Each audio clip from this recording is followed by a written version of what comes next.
ba? Sinabihan kita. Layuan mo yung babaeng yan, Vanessa. What is she still doing here? Ay, good morning po, ma'am. Dito na po ako sa bahay ni ate nagsistay. Tawagin mo yung asawa mo. Mag-uusap tayong tatlo.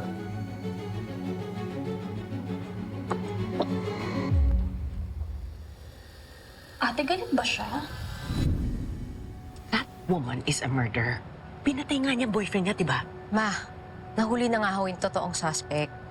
Kahit po samahan ko pa kayo sa presinto, malinis po yung pangalan ni Angel. Wala po siyang kaso, Ma. She is still a criminal.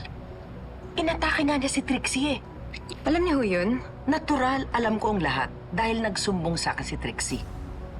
Alam ko na ang tungkol sa kapatid mo. War freak yung kapatid niya. Look, nanganganib ang anak ko, pati yung mga apo ko, tayong lahat. Palayasin niyo na yung babaeng yan dito. Pagkatapos, pindisyonan niyo yung buong bahay. Nakita ko yung damage na ginawa niya sa kotse ni Trixie. Eh, she's capable of that. She can do anything. Sinabi ba sa'yo ni Trixie kung bakit siya binato? Some traffic dispute or something? Muntik niya na akong sagasaan, Ma. And instead of saying sorry, hinaway pa niya ako. Maalam kong mali yung ginawa ni Angel at napagsabihan ko na po siya doon. Pero hindi po mananakit si Angel kung hindi nauna si Trixie. Eh, baka naman may ginawa ka kay Trixie. Kaya gusto ka niya sagasaan. Ma, kilala mo si Vanessa. Alam mong hindi siya nagsisimula ng gulo.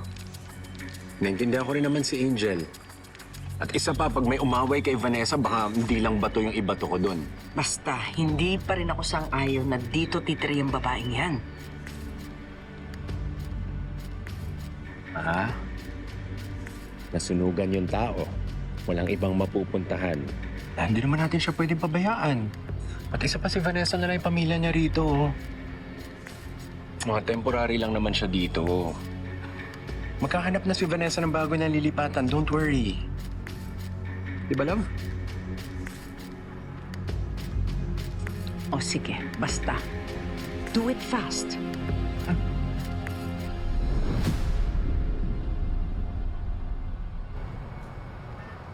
Dito talaga tayo sa labas. Yan, perfect yan. Uy, masarap daw to. Try it. Yeah, try.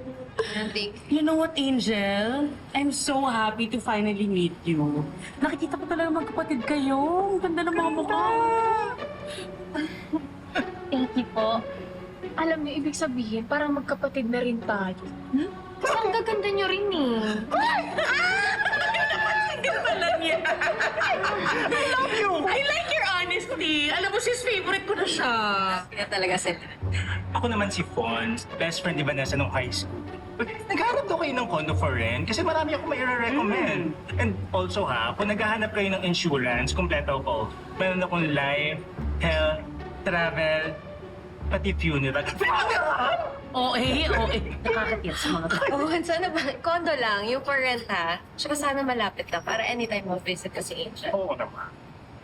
Pero ate, pwede pa rin naman ako magbisita sa inyo kapag nakalipat na ako, di ba?